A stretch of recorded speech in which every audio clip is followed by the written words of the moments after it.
Hello, everybody. Welcome to today's video. Paul and Matt here from Fiduciary Wealth, and you'll be pleased to know today isn't about taxes or finance. We're going to be talking about 5 things you will love in Spain for those planning on moving to Spain. And look, there's a lot more than 5, but we will just cover some of those today. So, number 1, Paul.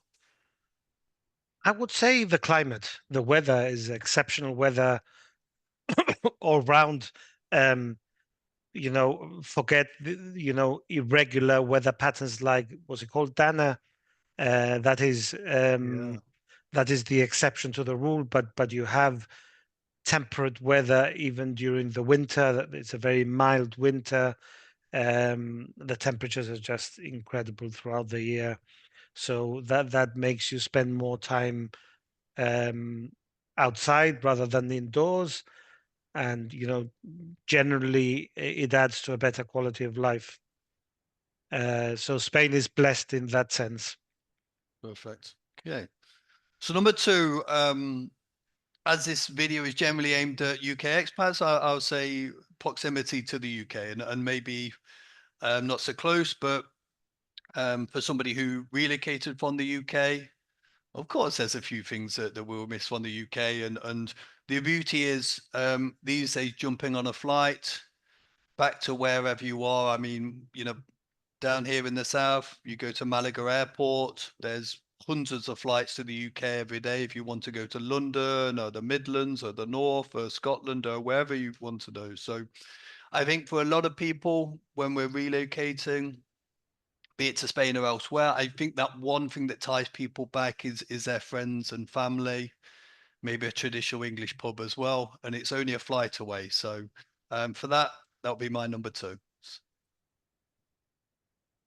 Number three, Yes, please. I would say lifestyle.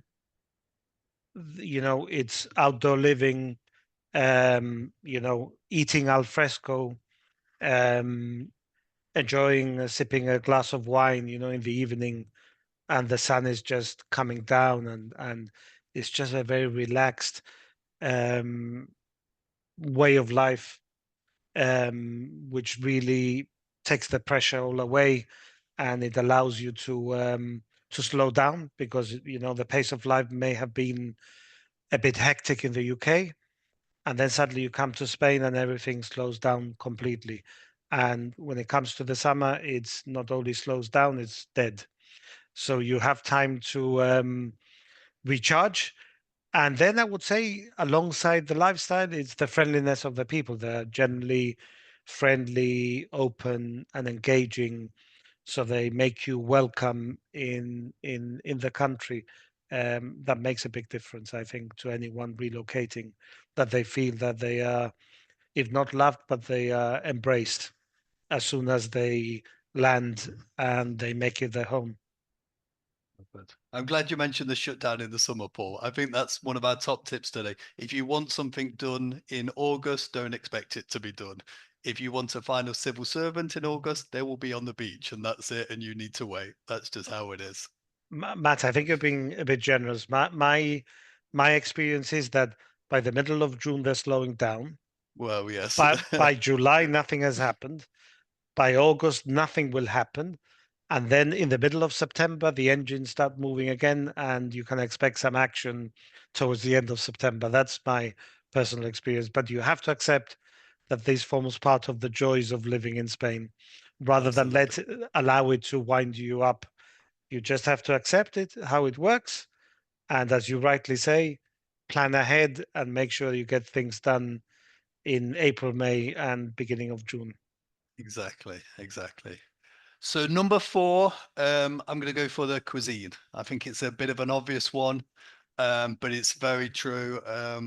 Any of you who've been here on holiday will know how amazing the food here, and I think for Spain it's the variety of the different food. I mean, there's a lot of really high end restaurants. I think it's in the Basque Country. They've got more Michelin star restaurants than anywhere in that per capita. But then you've got like the Menu del Dias, which is I'm sure a lot of you are familiar with it. It's a kind of low cost kind of lunch where you get the drink, main course, starter, a pudding, and it's incredibly cheap, but generally the food is amazing. It's kind of home cooked meals. Um, so yeah, the cuisine and I think really, we've seen inflation everywhere over the last few years, and prices have gone up. But I think that the cost in Spain is still, for me, is still reasonable. Obviously, there's going to be the expensive places, but your local places. So you finding somewhere nice to eat in Spain, I mean, you can't avoid it. The food is incredible. So those watching their waistline, be careful. But then you've got the outdoor lifestyle that Paul you referred to. So these long walks you need maybe after dinner or before dinner. Let's combine them together. So the cuisine is number 4, and Paul finishes off number 5. I think we're leaving the best for last. Frankly, what really amazes me about Spain always has is, the incredible landscape. And it changes so much, whether, south, north, you know, um, some of the regions, some of the best beaches in the world, in my opinion, are in Spain.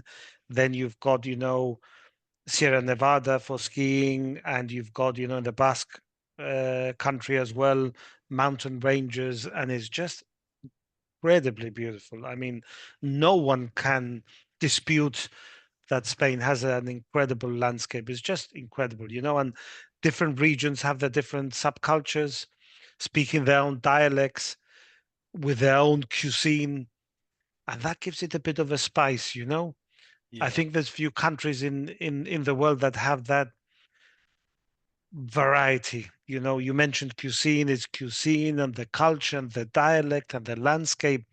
Put it all together, and it makes Spain one incredible country to visit. Um, in my opinion, that's what has always struck me as a child and growing up, that Spain is so different. yeah. It's a big country, but it has yeah, that contrasting landscape and cuisine and cultures, languages. It makes it quite unique, I think, in Europe. No, definitely. And I think some people have Spain of, the beaches is quite well common, but maybe the Costa del Sol and things like that. But there's so much more to Spain. I think you're right, Paul. I think the best, you definitely save the best for last. So people watching this video, if you were considering moving to Spain, you're probably booking your flights as we speak after that. But if you are seriously thinking of moving to Spain and we've whetted your appetite a little bit, then we can help you with all the other stuff. Matthew, if I may just interject, just for Of the course. listeners and for the audience, we want to be very clear. This is a disclaimer. We're not a place in the sun. Yeah. Yes, not quite. No, no. I'm not sure if we got the presentation skills for that, but I think the presenters on there, their jobs are safe, aren't they?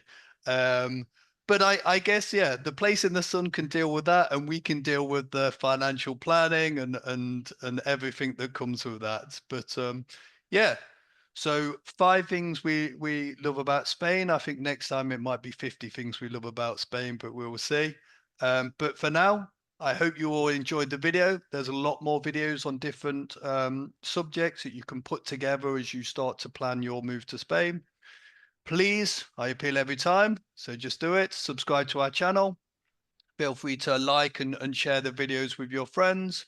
And feel free to leave us a nice comment on the videos. And we will speak to some of you soon. So thank you and goodbye. Thank you.